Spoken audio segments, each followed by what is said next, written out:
jabbiloota odaa jalaa jabbiloota koo ya jabbiloota odaa jalaa kan nama nyaatu nu keessa jira amaaloo.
Downward talk to Dubbii Oromoo. How's everybody doing? This is Ezjuru, the host, and I have a special guest, Kasech Rawati, today. And the topic we're going to talk about is the Shaitan, the Satan, the Prime Minister of Ethiopia, Abiy Ahmed, manipulation of democracy. There's extensive research has been done on him. We're going to talk about that research paper too. Kasech, welcome to the show. Say hi to the world of Oromo, East Africa, and everybody else in the world who have shaitans like Ethiopia is dealing with, called Abiy Ahmed. Everybody's in a fight against this Satan. Right. My daughter says for our Orthodox Ramadan Kareem, by the way, to all of our sure. Ramadan Kareem to worldwide. To our Orthodox watchers. I don't know the proper meaning, but fasting is ending, so enjoy your last week. My daughter first came out to me one day and we were talking about him, and she goes to me, "Mommy, does Abiy Ahmed need tzabel?" And I was like, "Girl, yes, he does. Yes, that man needs the holy water because he is Satan walking on this planet. He pretty much using everything and throwing everything. He's just whatever he can do. It's like a force of destruction. I don't even think. I think even Satan would be scared of him at this point. Like, oh, I didn't think of that. Oh, no, that one's too far back. That one's too far underground for me. Shaitan doesn't mess around with religion, but Abiy does mess around with religion. So we got to be worse than the Shaitan. Yeah. Yeah, I think there's a song it's an Aussie hip hop song, and it says, "Every politician is a gun for hire." Right. And talking about Satan and how every politician can be out there to manipulate the masses to either follow the light or follow the dark, and to push hate or to push love. And Abiy is the king pusher of hate. 100%. And this guy is Lucifer in the flesh, is what they call him. In Tigrinya, what is a Satan? In Tigrinya? What is it? It says, the son of Satan. I've told him that a few times in some of my videos against him. It's horrible. This Shaitan Abiy came into power by lying to people. So the first thing he excited people with was that he was going to make the Ethiopian cabinet 50% women. Mm-hmm. And he pretended, and he hired so many women, and he appointed so many women and young people for 3 months.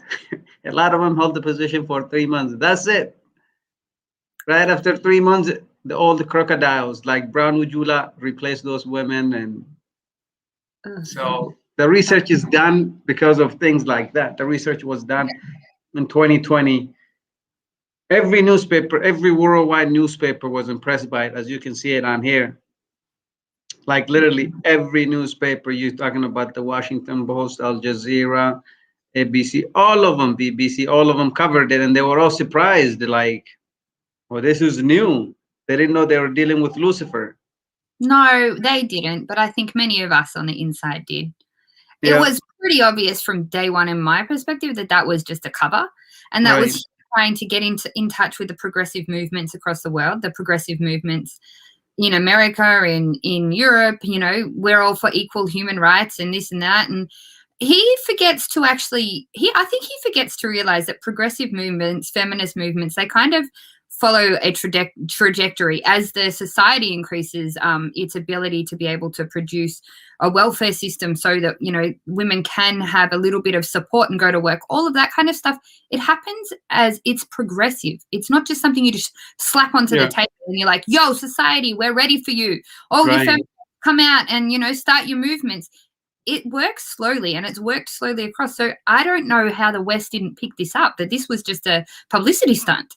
This was just a publicity stunt. Like, the guy did he ever employ females in his office prior to this? Like, I actually don't know. Do you? Any females in his office? Well, before this, he's only Mister. He's not even called a doctor yet. So he was known as Mister in the community during the election times. During the election times, they will put him on the ticket, just like the way they're doing it now. They're so desperate going throughout Oromia, they're forcing people to run for parliament. And so how many females are running for parliament there? That's what I'd like to know, Abby. How much did you go back on it? Are females allowed to run? At the Cabernet level, how many females are allowed to run? How many females are in charge, Abby? None. No, it's only between two people. It's going to be his buddy Branu Negga, who they pretend to be like enemies sometimes, so that the Amara Nationals doesn't choke Abiy up. And now they want to choke him up because everybody kind of got caught off to him now. That everybody knows that he's the shaitan. Is Sema guy? Is that right? Yeah, that's Branu Negga guy. You know, that's he claims to be Amara, but the Amaras told them, nope, you're not Amara. So he doesn't fit in. Like Abby, he doesn't fit in anywhere. Abby's not Amara. They don't fit in. You poor people. Because they lie so much. That's how they're able to get the people's ear. They literally tell people whatever people wants to hear to get that seat. Once they get that seat, you know, it's a slaughter time. Yeah, well, obviously. Look at Tigray.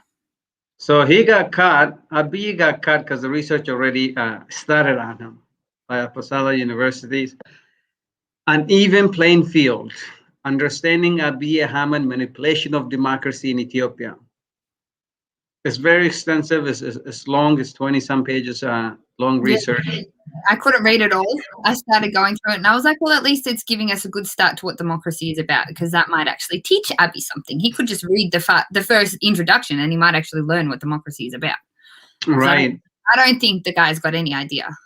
I don't know what they did in PhD school or cornflake school. Well, Abiy can't even speak English. We already caught him that when he's trying to give interview. What was it? Open quote. The girl asked him, how's your stay in Norway? And he was like, I still like the open quote, end of quote. He couldn't answer it. He didn't hear her. Yeah, I've seen that. You have to ask him 3 times. And then he said, good. And then the securities like quickly moved him off. But in this research, they looked at how he manipulated this democracy by basically lying. And one of the big one they looked at it was him appointing that many women his first day to the minister positions. And then within 6 months, he fired most of them. You know what's more insulting than just using women as a picture is not even giving them, like, I find it more insulting if someone gives you a job out of pity. Like, they give me a job, because I'm a woman. It's good because I'm a woman. I got a job. No, I want to be respected. It's not about being placed on a pedestal. Like, respect me for my work, respect me for how I think, respect me for what I stand for, respect me for who I protect and who I'm working for as a politician. You're working for the people. Give me my job out of respect, not because I'm a woman. My my auntie has a saying. She's like, I don't want women's rights above men's rights. I want to be equal because I want you to respect me for who I am, not because I'm a woman. You've got to put me on a pedestal or you've got to just give me things. She's like, no, it's not about that. It's about being equal. And Abby can't just shove off token jobs because it's even more disrespectful to women, I think, because it hasn't even judged them on their merit. It's just been, I'm just going to give you this position so I look good. That's exactly. So temporarily that I look good, just let me get that power. Right after he fully consolidated the power, he started throwing everybody under the bus. That are still there haven't said a thing. They don't talk about what's happening to women. They don't condemn what's happening to the women. The women in Tigray are being absolutely tortured just because they're Tigrayan women. There was a statement made, someone said the other day, they're actually saying to the women, no Tigray woman should be able to breed again. Right. And these are women empowered and they're not saying anything against it? Mm-mm. No, that's just insane. Everything is a manipulation. I'm sure we will find many more points in this document where he's manipulated. He basically, the few interests, like the few women that he kept there are just like the men that are around him. They're meatheads. They don't have real education. They're opportunists. If they're not in there killing people and harming people, they have nothing else to do that they can use their skills for to basically survive in this world. It's just sad. Like Branu Jula and Bacha Dabale, those two generals that he always uses them on TV.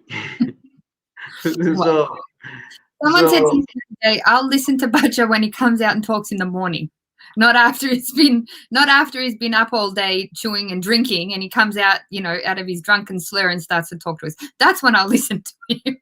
That's when he talks better than when he's trying to make sense. Yeah, when he's trying to make sense. He's like, I'll talk to him in the morning. Then we can hear him. So in this research, there is 3 things that they looked at. All right, cool. The first one, Abiy came in as this beautiful Ethiopia. He told them, I'm going to create heaven here in Ethiopia. It's going to be, every region is going to be, they're going to have their autonomy. Every region is going to have their freedom. Every region is going to elect their own people. No oppressions, none of that. Mm-hmm. So as soon as he fully consolidated the power, he created this PP cult and say no regional freedoms anymore. Centralized power. It comes from me. I'm everything. I appoint everybody. I appoint the police head. I appoint every mayor. I appoint every regional president. I appoint all military members. I appoint all the cabinets. I appoint. That's not freedom. That's not freedom. That's how he manipulated democracy. Because the first time he said it's going to be democratic, it's going to be open field for everybody. It's going to be fair field. Everybody come home. If you're in diaspora, come home. Yeah. So everybody who was trying to destroy national security, like Gumbut Sebat, and actually promote their, unification, come back. Right. Come back. You can run with me. You can be my partners. You can be my playpen. So the whole thing was if they stayed abroad, they're gonna challenge me. They're gonna, they're just gonna go to universities. These are educated people like Jawar Muhammad. They actually have real degrees, not the fake one like Abiy and the rest of his cabinet members. So these people are gonna embarrass me in the world. So I can tell them come home, and then I'll put them in jail. I'll silence them when they come home. So that's the one thing that he did. The second thing that he did was free press. Every media can talk as they wish. The biggest Oromo media network. He told them, I'll give you a land in Finfinne. We'll give you money too. You're going to build a big office. You're going to look just like the New York Times. And then when OMN went back to Africa, they even gave up. They even sold their office here in Minnesota. The building that they bought here in Minnesota. They sold it, OMN, trusting this guy named Abiy. They went to Africa to build that building. He told them they can build it. So right after all of that stuff, ended in 2018, he does all these promises in 2018. 2019, he takes away that press freedom. He takes it all away. That land that they gave to women no longer given to them. They broke their office. They can't even have a legitimate office inside that country called Ethiopia.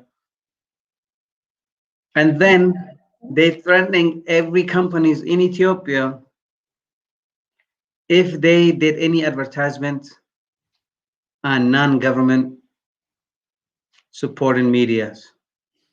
So all these medias in Ethiopia, they were fundless. There was no money for any media to operate in Ethiopia. So every media got crushed like that. So not even that though. Businesses can't get business coming towards them because people don't want to support members that are supporting Abiy, or like businesses that are Right. supporting. So not only that, he's crushed the means of business for people. Exactly. Because I'm not going to go buy, a car from a business that's supporting Abiy. It's just not going to happen. Exactly. It's going to get filtered through the system into Abiy's pocket or into the PP cult's pocket. Exactly. Into weapons so that they can then come and destroy more people and kill more civilians and pretend like they're humanitarians. Right. Happen. Oh. And the third one. So the third case, they looked into it in this one, how he manipulated democracy. Is the main topic we started off with. Face it that this man said, I will hire 50% of the cabinet, I'll make them women. And then in the conclusion, this conclusion comes from this research. So in the research, in the conclusion, they wrote, this is the third reason. The first two I explained it is the media and telling people to come home is going to be free and open election. We'll get more details into the open election. So this third one is this one is really devastating. Yeah. Because it played entirely 50% of the population. It turned 50% of the population against the other one. Whenever you turn the women population against the men's population, things are not gonna go good. In the household, they don't do good. In the region, they don't do good. In political elections, they don't do good. No. So he comes up as the only feminist man that is standing for the feminist world when he's not. So on the third one, they say, thirdly, the government abuses its access to the law and continues to imprison dissidents and politically motivated and trumped up charges. Lastly, it is likely that the gender equality reforms are just plain window dressing in an attempt to legitimize the government and increase its support.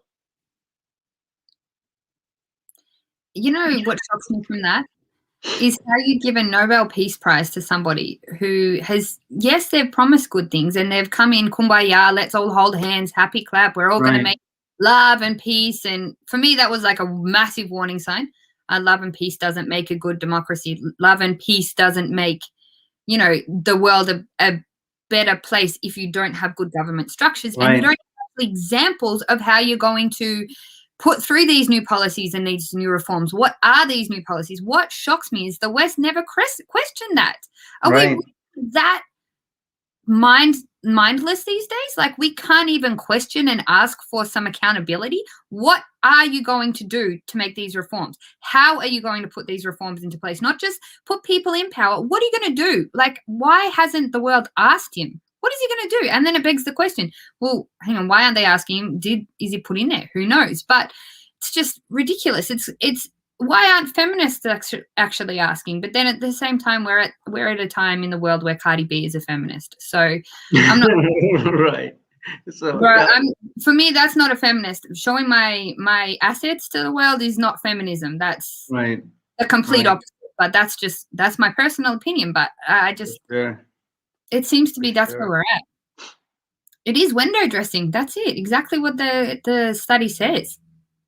I can't see anything like any evidence. Did he ever present any policies? Like, that's what makes a good government. That's what makes peace and love possible in a society. With legislation. Where is it? And this crime again is genocide. That is becoming like a big cloud over Abiy. And one of this genocide, the most disturbing thing is the way the Ethiopian soldiers and the Amara militias and the Eritrean soldiers, the way they're treating women. The way Oh, they're raping them, the way the way they're putting gravels in their body, the way they're putting nails and screws in their body like that. Like, so they asked him about this. He's challenged. Abiy was challenged about this. Why are you guys raping women? Why are you guys saying Tigray women should never produce again? They were asked about that. And he says, that's not a big deal.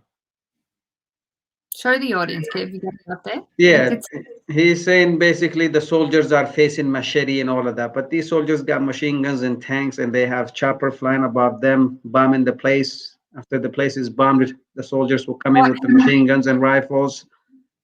What have the women done wrong?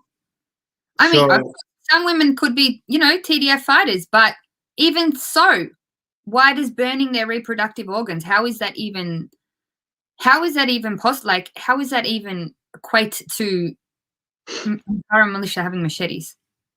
And then he's saying the Amhara militia is under my order that I can send them. This is when Oromos challenge him. They challenge him. Why are you hitting us with the Oromo militias? The Wallo, right? Yeah. Why are you hitting us with Amhara militias? And he says, I can do whatever I want with Amhara militias. I can send them as far as Somalia, meaning he'll send them through entire Oromo region, and even beyond Oromo, he can send them to Somalia. So here is that video here where የአማራ ልዩ ኃይል እየሞተ ያለው በመንግስት የተሰጠውን ትዕዛዝ ለመፈጸም ነው መስዋዕት እየከፈለ ያለው። የአማራ ልዩ ኃይል እስከመጨረሻው መንግስት ከፈለገ እና ከአቅሙ በላይ ከሆነ ጅጅጋ ጫፍም ሊያስተማራው ይችላል። ሚሽን ተሰጥቶት እየሞተ ያለ ዋጋ እየከፈለ ያለን ኃይል እንደ ዘራፊና ጨቋኝ አድርጎ መሳል ግን ስህተት ነው። የአማራ ልዩ ኃይል እየሞተ So he's saying the Amhara militias are dying to save my Ethiopia. They're the only ones helping me save my Ethiopia. Therefore, don't criticize them. Don't call them thieves. Don't call them none of that. Let them rape the women. Let them do whatever they gotta do to save Ethiopia. So it's not okay to call them thieves. It's not okay to call them rapists. This is what is justified. But this Lucifer, this Shaitan Lucifer, because he lacks education, I don't think he knows what's coming for him. Because he says that literally like a month and a half ago. Now the Amaras are calling him a thief, a liar. That same militia people.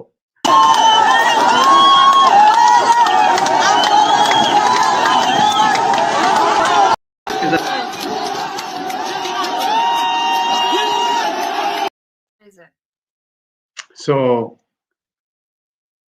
I got hang on if I can. When you look at that, basically this is 2021, right?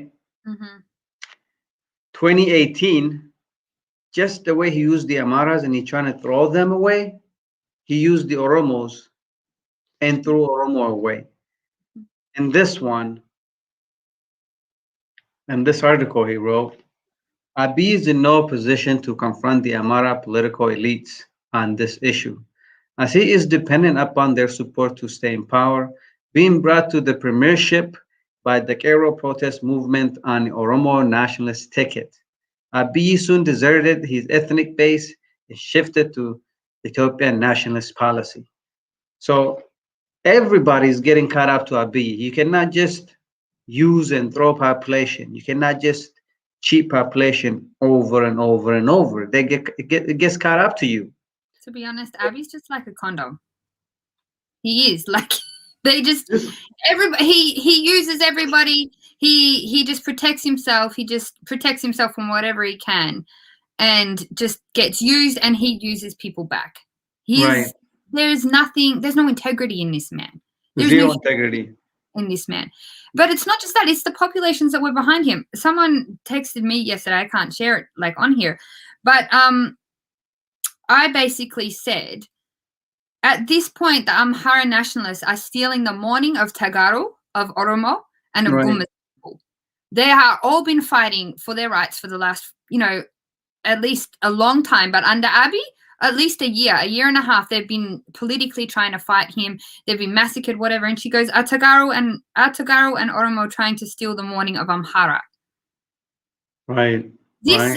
What she's pointing to at the thing is, she said, you need to stop feeding into these negative stereotypes that Amharas are supporting Abiy. We're not.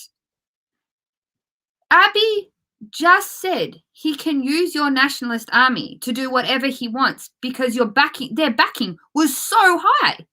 They were jumping up and down in the streets in DC a month ago, not even a month ago, 6 or I think the Amaras played their ticket very well. I think they just go with the wind. Like, we don't want the GERD. We don't want the GERD. GERD is ours. The GERD is ours. I think what the Amaras did was, so there was a vacuum in the Ethiopian military, right? Yeah. TPLF killed about 33% of them. Mm-hmm. 33% of them ran away. They don't want to fight for Abiy and whatnot. The other 33% have to be the police for the capital city, for the government palace. They need to be the core that makes that government survive. Otherwise, the Oromo army will run over them in a day. So 33%, he cannot deploy them. He has to keep them at home, surrounding the palace, holding down the capital city, because that's the only place he has a full control over now. Right? That's what they're saying about, and that's what I'm saying. When they see this, when they see Abiy is struggling to recruit soldiers, like I'll play you a video here. He's basically speaking to the Oromo youth here and the Oromo people, the frustration he had with the Oromo people. Na መከላከያ ግባ መልስ የለም na ፖሊስ ግባ መልስ የለም ቤት ተቀምጦ ሰላም. So he's basically saying it. I say, come and join the army. They give me no answer. Come and join the police. They give me no response, because they're sending these police officers to go fight the Oromo army. And the police officers, by a large number, they're joining the Oromo army instead of fighting them because they're Oromo. Mm-hmm. Why do they want to kill their brothers and sisters? Just because Abiy's... So this guy is facing a desperate situation for fighters. If Eritrea is not doing the fighting for him, it would have been over a year ago. Like the war started, 30 days later, it would have been over for Abiy if Eritrea is not holding back Tigray like that for him. When Abiy came out, this is just from what I remember people saying at the start. When Abiy came out and said that he'd already destroyed the TPLF were like, it's opposite day pretty much. Like, we've basically destroyed your whole national army. You've got nobody left except the Eritreans. He's got nobody left. He's got no support left. Where is he going to go now? How am I going to get support? Okay, I can't get support of nationalists because I've turned my back on them. I know, I'll go to the religious community. Right. Exactly. That's his next game. And because he knows that that's been used very well to manipulate people. Right. It's been used. That vacuum, the Amara nationalists are. Okay. If the Ethiopian army is depleted, there is a lot of guns and resources. That if we say Abiy will fight for you, we'll get all those guns. Once we get the Ethiopian army's tools, they'll coup in a way and take him out. We don't have to take his orders anymore. Yeah. He would specifically have to take our orders. Otherwise, he cannot survive. So that is why this is written here like this. This man follows Ethiopia's politics every single day. So he says the solid Amara nationalist elite backing of Abiy will last as long as he's playing to their tune. Now Abiy is desperate. Abiy is playing to the Amara tune. He just can't play to the Amara tune just until June 6th. June 5th is the election. Yeah. So until June 5, Abiy has to fake that he's now with the Amara nationalist so he can get the 60 million votes that can come from the Oromo region. The only way he can get the Oromo region is he has to give us fake service that he's now with the Amara elites. He is 100% with the Amara elites. He is 100% with Fanos right now. The Amara militias are 100% behind of him. They're faking us. When they go out and rip Abiy's poster down and they say Abiy is a liar and all of that, they're faking it to make look like the Amaras don't like Abiy, so that way all these Oromos will vote in revenge against Amaras. They will vote to keep Abiy in power. So after June 5th, Abiy is gonna start slaughtering Oromos. And we know this clearly is coming, and we're not gonna vote for him. So that Look what happens when you refuse to vote. when people refuse to vote, They did their vote. They did their election. This is how desperate this guy is. You know, like when well, I still can't get my head around. Okay, so what are we seeing? We're seeing the people who follow Izema, so the Amhara nationalists. right. They're saying we don't like Abiy, we don't like Abiy, but they're still supporting Izema. But Izema, well, even if it's real, like they might really dislike Abiy now because you know they don't like him, but Izema is still with Abiy. Like Berhanu Nega, that's it. Right. They're right. still buddies, right? They're not Right. going to. Have they publicly had an argument? Have they publicly fought? Mm-mm. So they're still basically together. So you guys are being fooled again. Exactly. Again, it backs up my claims, which I've said from the very beginning. Amhara elites don't care about Amhara people. They don't. Right. They don't care about their rights. They don't care about their sovereignty. They don't care about anything in that Amhara region, just their votes. Right. Right. So Exactly. So basically it's kind of like, from what I'm seeing now, Abiy's like, well, if Izema gets in or I get in, it doesn't really matter. We're both going to put the same constitution in anyway. So once one of us is legitimate, we're still going to put the centralized constitution in, which takes away, you know, ethnic federalism and destroys all of that mentality of actually allowing people their nationalism. So either way, it's pick your poison. Exactly. So your poison is you best just not vote. Why vote in a sham election when the only two options are the ones that are going to destroy your ability to practice your nationality? So last week they entertained like, look, Amara's hating us. Amara's hating everything Oromo. Amara's declared Oromo hate. Oromo youth, join the Ethiopian army, join the Ethiopian army, we're gonna fight. This is what the PP cult's been telling us. The Oromos are like, nope, you're lying. You're a shaitan. You lied to us 3 times. You're not gonna lie to us for the 4th time. Thank you. So they couldn't get the soldiers out of it. They couldn't get these youth to become Ethiopian soldiers for them. So in extreme desperation they're in, they turn to religion now. PP cult and Brown Naga and everybody, they're Muslims now. The entire Abiy Protestants, the entire Protestants, Pente is they're Muslims now this month. Oh. They're all Muslims. I'm not lying to you. Look. They're still on stage. Oh my God. Look. How much more insulting can you be? Look at this. That's the mayor of the capital city. Which one is the mayor, the woman or the man? The woman in the blue in the middle. Oh, she's the mayor. So he has got one woman he's kept there. And Even she's this, by day she's what? Christian? By night she's Muslim? Yep, even this guy too. Oh, looks good on you. Because him and Abiy are the only party that is running. Because there's no other party running. What is he trying to wear there too? Is that Southerners? Is that the Southern, like, is that what the Southern states traditional? Not only is... We call him Sheikh Brown Naga now. His name is Sheikh Brown Naga. Do you have no shame? It's one thing to show respect to your Muslim brothers and sisters, to your Christian brothers and sisters. He's forcing the celebrities too. Completely dress up. You know, I had my hair done in Kunan, the braids once, yeah? Right. It was my sister-in-law's wedding. I was asked to dress up. I quite often wear, you know, Tigrinya dresses and things like that. And I was killed. It's cultural appropriation. Now, this is what I call religious appropriation. Exactly. And the lady in the purple too. She's a media personality. No money for you, no house for you. If you don't support me, she supports him now. And she's Christian, but during this month, if you're a PP member and you're a celebrity, you're a Muslim, you got to go around and you got to become a poster boy for, or a poster child, or a poster girl for them.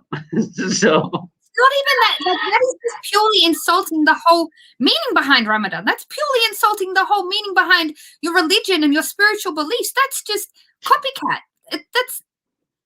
that's why the Lucifer, you know, he wears as my daughter says, my 5-year-old daughter, he needs Abel. That man.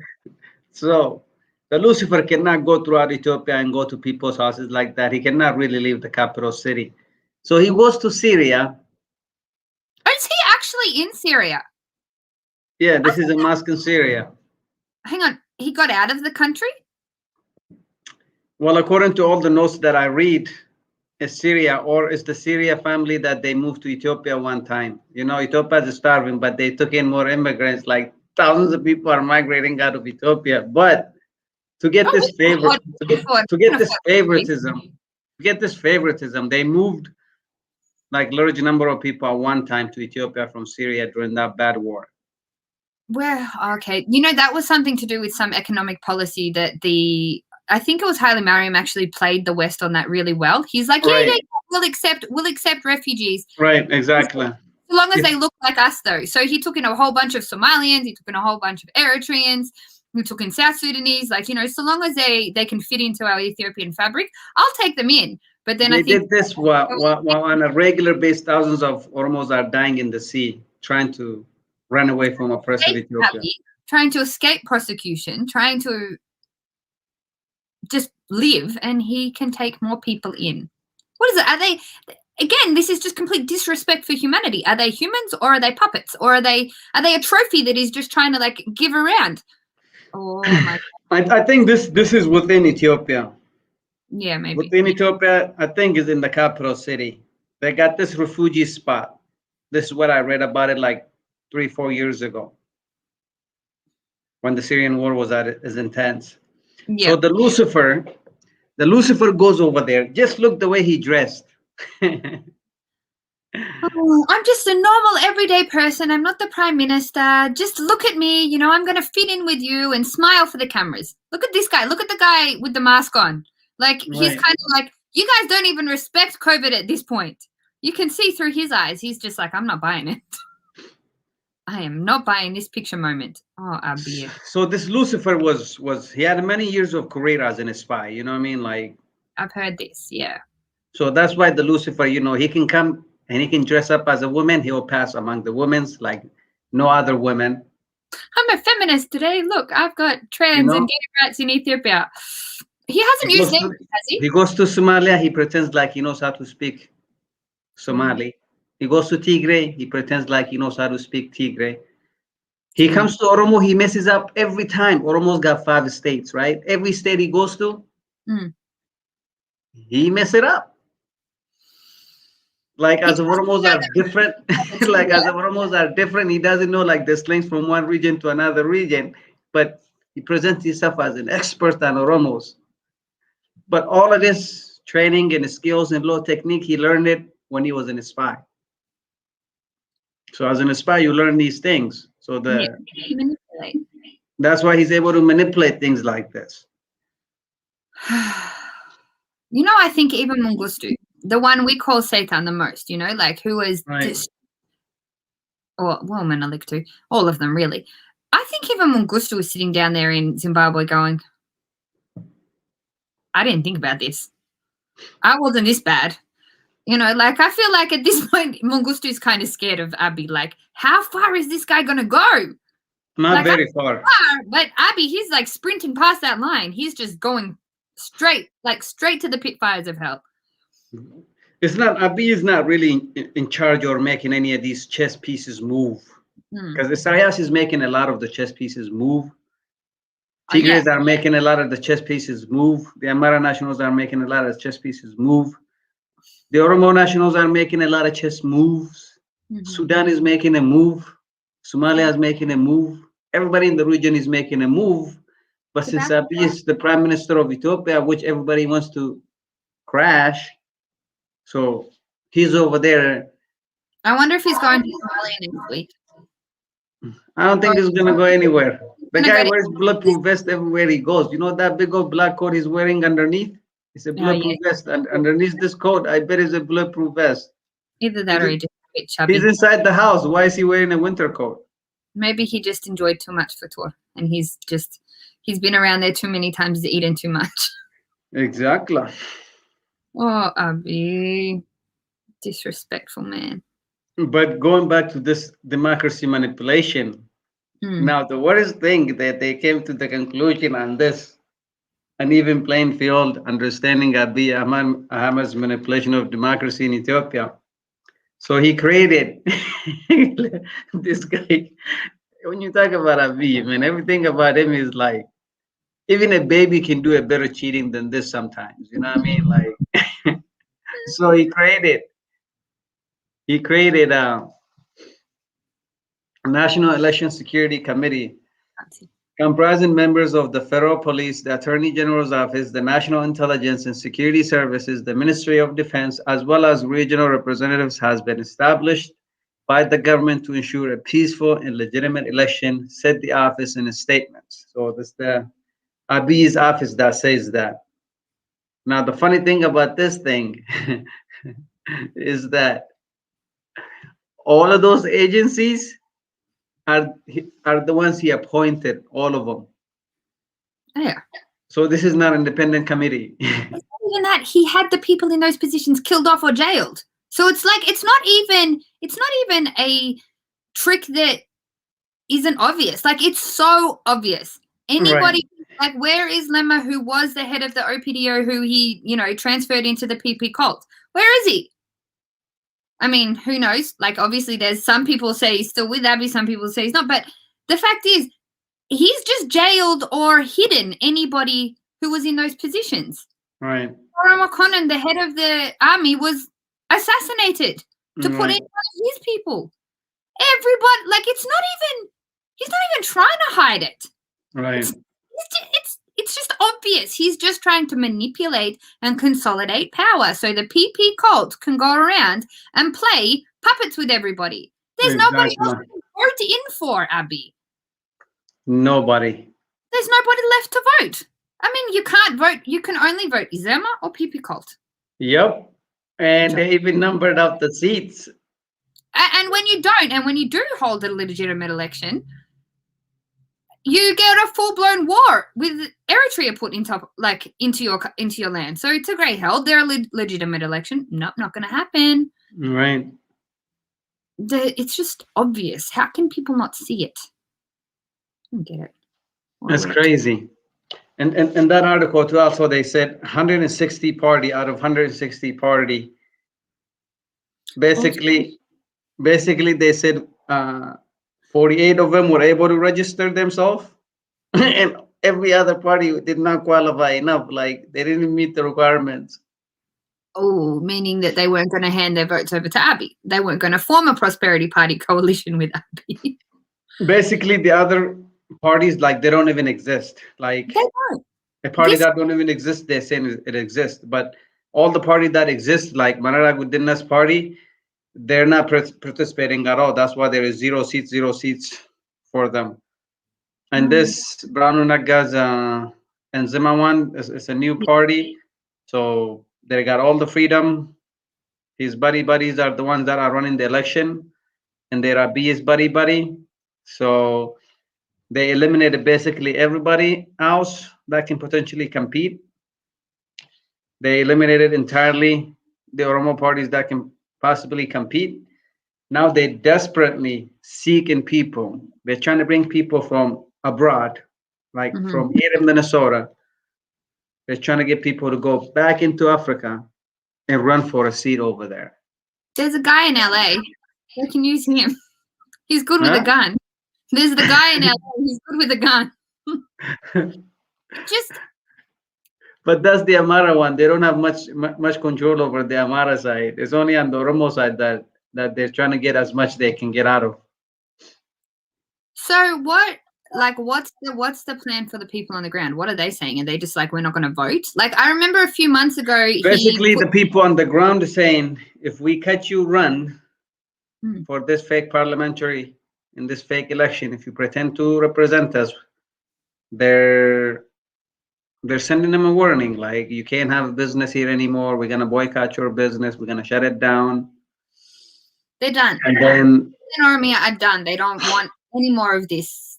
And then, God willing, God bless, Oromo Liberation Army is growing like a grass. Let it keep growing. So they're so desperate they can't find people to run for parliamentary seat. Well, even like, so hang on, I was watching something a while back. The Southerners were up against him as well. Yep. So, well, Gumas and like Benshangul Gumas is just in disarray. Like there's no, like they're just facing massacre after massacre after massacre when they tried to do it. Right. Ray has got one prosperity, has got their prosperity party sitting there at the moment, but the people didn't vote them in. All of those 512 seats were voted in for the coalition parties of the EPA. He's just changed the name of it. You can't just change the name, though, and say that 100% of the vote was to you. Nobody has ever voted in Prosperity Party. What is it that the Western world aren't getting about this? He changed the name of the party. He changed the ideology. People haven't voted. That's why Tigray held their election. They said, okay, if Prosperity Party wants to run here, let them run. But our people didn't vote them in. What aren't people getting? I would love, can you help me? I don't know how. This is where Oromo and Tigray can really make a huge united petition against Abiy. Like, stop June 5 or something. I don't know. Like, unite together to expose that this is a sham election. Because at the end of the day, if Abiy will get in, we know that. If people vote, he'll get in. Change the constitution. He's already planned, from what I understand, well, with the Zemmer and with Gumbot Seba and all of, his little buddies, to remove the ability to have Article 39. That's going to be completely wiped out. So our people need to make noise before this happens, before they change that constitution, because the fight for independence is going to become 10 times harder. They're going to have to go through the UN and everything, whereas pre-June 5, we can still apply for Article 39. If we don't get there before then, they change that constitution straight away because it's legitimate that they're actually in. Even if they've got 10 votes, that's 10 votes out of 10. That's where I think we guys can work together a lot better. Like, expose this sham. If this election is postponed, that's why he's kind of isn't he trying to get it done? The problem will never end. What Abiy wishes for is for the election to be postponed. Because right now he can make it legitimate, and if the election is postponed, the war will have to slow down. Everything will slow down. Ethiopia will go back to the old Ethiopia again, ruled by one dictator. So the best thing to do for Oromo and Tigray is Tigray keep their fights in Tigray. Oromos will keep our fights in Oromo. Ethiopia must get dismantled. If Ethiopia is not dismantled, every 4 years, we go into this fake election where this PP cult would, during Ramadan time, they go to people's houses, pretend like they're Muslims. During Christmas time, they're going to go to the Orthodox homes, and they're going to pretend like they're Orthodox. Don't even get me started on what. They're going to keep pretending. They're going to keep fooling people during the election time. After the election, they're going to keep slaughtering people. And the oppression will continue. The small minority rulers will eat at the top by the name of EPDRF, and the rest of the population will stay in poverty. So that's not going to continue. Inside Oromo right now, you cannot get sugar, you cannot get oil, you cannot get gas, you cannot get electricity, you cannot get fertilizers for farming until you take one of these PP. I'm going to vote for Abiy members card. No way. Yeah, so this man here goes in there, and like one PP person can go to the election bureau and they can get 10, 20 cards as long as they promise, like, these are my family, these are the people going to vote for PP, I'm going to get it to them. It's the most ridiculous election process system ever. That's what I keep trying to say to Eritreans. Like, until you dismantle Eritrea, we're going into the same place. Like, or diaspora. If you don't get Abiy out before the election or something changes in the constitution, you're going to be paying the visitors tax. The same thing. You've got to go to your Ethiopian party. You've got to pay your visitors tax. Otherwise, you can't come see your family. It's Right. He started it. Like, that's obvious. It's already started now. Exactly. You've got to show your loyalty to the dictator. Otherwise, you can't come home. If we let Ethiopia continue, for that 115 million people, is literally kicking the can down the road. Mhm. So the problem will never go away as long as this thing Ethiopia is over there. For 150 years now, we It's keep just- on fighting. We never agreed with each other. We never respected each other's language. We never respected each other's culture. We never respected each other's economy. So whomever takes the power always is trying to destroy the culture and the economy of the other one. Take it from them. Yeah. So it's whenever there's nationalism or Right. some supremacy. So from what you can see, there's Amhara supremacist. Abiy is a mixed supremacist.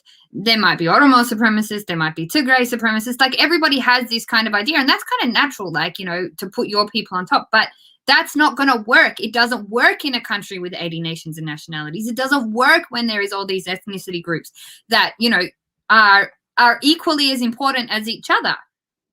Right. And he uses that. Like, I've heard there people try and manipulate that. Oh, well, it's because of ethnic federalism that this all started. No, Right. you know, it's not ethnic federalism that turned everybody against each other. Ethnic federalism allowed people to at least speak their language. It was the supremacists that made everybody turn against each other. Prior, that's why the ethnic federalism came in. What is wrong with people? When they say 80 ethnic, whatever in Ethiopia, I don't think it's more than 9. Oh, you reckon? It cannot be more than 9. I haven't looked deeply into it, but I mean, if you look at max, Ethiopia got 9 states, 9 Yeah. different places over where they can claim 500,000 people in population. If it's less than 500,000, what they refer to as nationalities is just, well, I'm not really sure. Like, in the Oromian region, I haven't really dissected your population enough. But for example, like, there's Agaw and Kament, there's a few others in Amhara region that spoke their own languages. You know, they had their ethnicity kind of. even the Oromo one, I'm pretty sure they have cut us into like 40, you know what I mean? Like 40 different ethnicity within Oromo. It depends. I guess it depends on the language definition as well. Like, if you look at nation, what nation mean? It's like a collective of people. So in Europe, we've got nation states. Right. So if you're German, you're German. You've got the same ethnicity, culture, whatever. Exactly. That's what binds you. But In Ethiopia, it's totally different. in Ethiopia, it's different. Like, Tigray is probably its own nation state. Oromia is its own nation state to some extent, with differences in cultures, like dialects, differences. The words ethnicity, nation, they all get intermingled and stuff. But Amhara itself, as a nation state, never existed. Right. Until recently, like until that's the mentality of divide and conquer. I'm going to put you all into one country, and then I'm going to have a centralized power, and I'm going to dominate you guys. Those are the people who tells you there is 80 different whatever in Ethiopia. So even our Oromo state, within Oromo, we have 5 states. Oromo is a country. This country has 5 states. But this crooked EPDRF and Haile Selassie, when they came in, all this time, they're trying to cut us into much lower pieces so we can be more divided and conquered. So when they entertain Oromo got 11 states, when you hear Oromo's got 11 states, that's the 11 number the enemies created for Oromos. Yeah. Those are not those Oromos are always 5 states. So this 11 one, the enemy wanted to cut every Oromo state, they want to cut them into 3, 4, 2. That's your guys' battle, because I don't know enough about it. Like, I don't comment on what I don't know. But for example, with Menelik, right? Menelik, so the nationhood, if you talk about what a nation state is, like shared ethnicity, shared culture, shared language, ethnicity basically is the makeup of culture, language, food, dance, music, whatever. The nation state of, like, Tigrinya speakers was half in Tigray, half in Eritrea. But when they were joined, Menelik knew hey, if these guys are still together, they're going to be way too strong. I'm going to give half you guys to Italy. So that's the divide and conquer that Menelik definitely did internally, like to separate those nation states. Now, look, Eritrea and Tigray cannot get along. They cannot get in peace. But when you look deep down, there's no difference. Like in the culture, there's no difference in the language. There's no difference in the practices, the religions.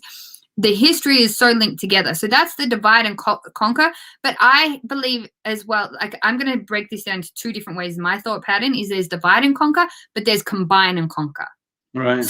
So what they try to do, from what I can see, they tried to do in Amhara region was combine all those people, Agal, slaughter their ethnicity, like tell the Kement that you can't speak your language, tell the Agal you can't speak your language. And I wish I've got a list of them all, but they joined and conquered that region. So it's like it's such an evil place when you really dissect what's happening in every single region. If you're losing power, you're going to divide and conquer them. Yeah. As soon as you gain your power, you're going to collectively keep them together and punish them together. Combine and conquer and then assimilate, you know? You must speak Amharic. You must speak Amharic. Hang on, but we didn't speak Amharic. That's why like the comment and the Aga were coming out. We have our own culture, thank you. We have our own ways of living things. We're not Amhara. We never were. You guys forced us. You combined us to one. That's the problem we had with Abiy and the rest of Opidio and Menelik and Lavin. We call them Gobanas. You know, so basically these guys tell us, we taught you how to say I'm Oromo. We taught you how to speak Afan Oromo. We were like, no. You taught us how to say I'm Ethiopia and you taught us how to speak Abashi, like the Amhara language. They did the opposite. But when you go to the countryside of Oromo, these people don't know nothing about Amaras and they don't speak Abashi at all. They're strictly like just to their beautiful Oromo culture and they speak their Oromo language. But once they come up to the cities, like you have to speak Abashi. And they Abashi don't. Amara. And they don't. Like what we were talking about the other day. Someone was like, even I was watching your show. How that guy, you were talking about it, and he was like, oh, I don't know what you guys were saying, but basically they don't speak Afan Oromo. If they're Amhara, they refuse to speak it. So how is that respect for the people? It's not hard to learn two languages. I mean, it is for me. I'm languagely inept. I don't know why I can't figure it out. I can't do two. But if you're growing up in a culture where people are speaking Afan Oromo, you can speak Amharic at home. Why can't you speak Afan Oromo in the villages? Okay, yeah, it's great to have a dual language. It is great to have a dual language in a country but unfortunately what's happened is like having that language as the dominant language has meant that those people who identify as that, which wasn't really real until, you know, Menelik combined and conquered them all, it makes them more superior in their mind. And whilst that superiority, like complex is there and that mentality, people like Seitan Abiy are just going to keep coming up. Like the military will coup, take him out and you'll have another one. So for sure. How can you keep together a country that doesn't respect the nations and nationalities of other people? The language is just simple language of other people. Right. You can't keep it together. So his democracy failed. It's actually going to probably end up his failed experiment is probably going to end up a benefit to the Oromo and Tigray people because you'll finally get independence. I hope so. You'll finally get what you fought for because he stuffed it up so badly. The pieces are so dismantled.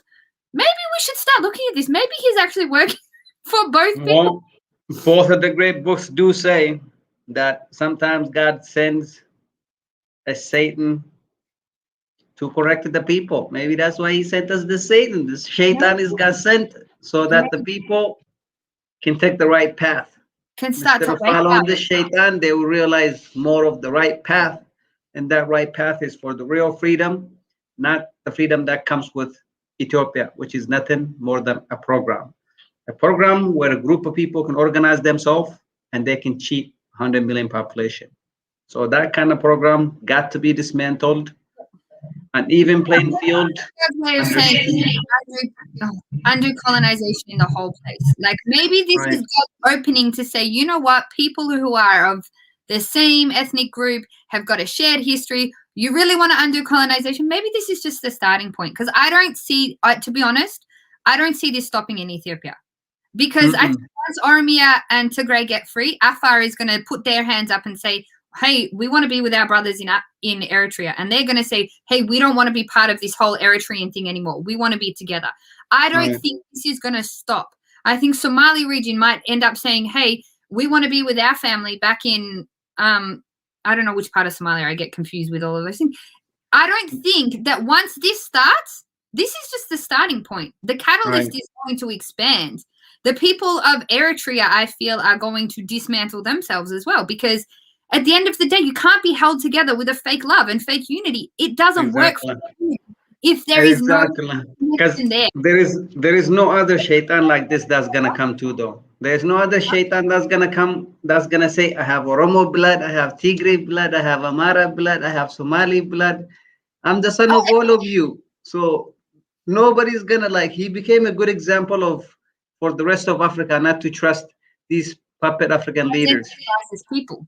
I mean, it's funny. Most people, like in my comments, oh, you've got an identity crisis. You're trying to be black. You're trying to be this. You're trying to be that. I'm like, guys, the reason I can stand up for Tigray so proudly, or I can stand up for Oromo so proudly, is because I know who I am. I had a life of struggle. People don't know that my life. They don't need to know. But I went through a crisis of identity because of personal things. Guess what? When I figured myself out, I was so strong with who I am. I can stand up for anybody. I can stand up for humanity and realize that it's all about identity. And at the end of the day, Abiy has played identity politics the wrong way. 100%. There is a way to play identity politics that can work for the benefit of people. There is a way that will just completely pit people against each other. And Abiy failed, like, massively. Big time. Big time. The history won't forget him. The history will record him as a failure. Kasich, thank you so much. And even playing field, understanding Abiy Ahmed manipulation of democracy in Ethiopia. The whole world have seen it now. Just the world. Just look at Cricket Ethiopia and please support for the nations to get independence. Like Uganda and everybody else, it's okay to have a smaller nation than this one big one that keep on oppressing people. We just need to be exactly South Africa. You've got Lesotho and Swaziland. They're in the middle. Right. They're a tiny little bubble in the middle of South Africa. They're their own nation. They're their own state. And the killing is stopped. The oppression is stopped when you do that. You know, okay, they have their own problems inside. There are, you know, the king's got more money than all of this. Okay. But they get to deal with that, and they get to deal with that as them. They don't have to deal with it as other people coming in and telling them. Again, it's disrespectful. It's back to the feminist thing. I don't want to be given a position if it's not out of respect. For sure. Abiy doesn't have respect for anybody. Once people get into nations and nationalities, that's respect. They can deal with how they want to. That's the Lucifer. Any last thing you got to say, Kasich? The show will end here. We're at the top of the hour. No, just safe fasting season for the rest of everyone. May God, may Allah bless you all, and stay strong, stay united in your own nations, and don't worry, you're going to get your freedom soon. For sure. We'll be run high. When the Lucifer speaks, the Shaitan Lucifer Abiy Ahmed, when he speaks Oromos, listen to him real carefully. He does nothing but cheating you. Peace. Peace.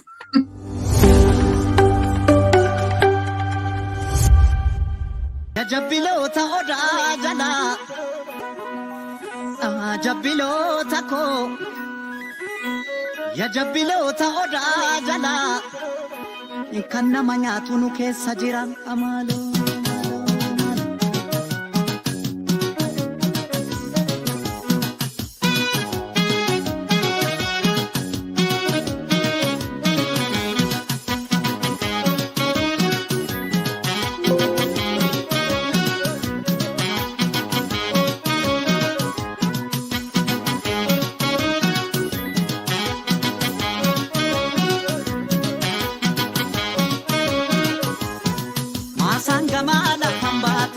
Masangama la pambatu talpa facha fakata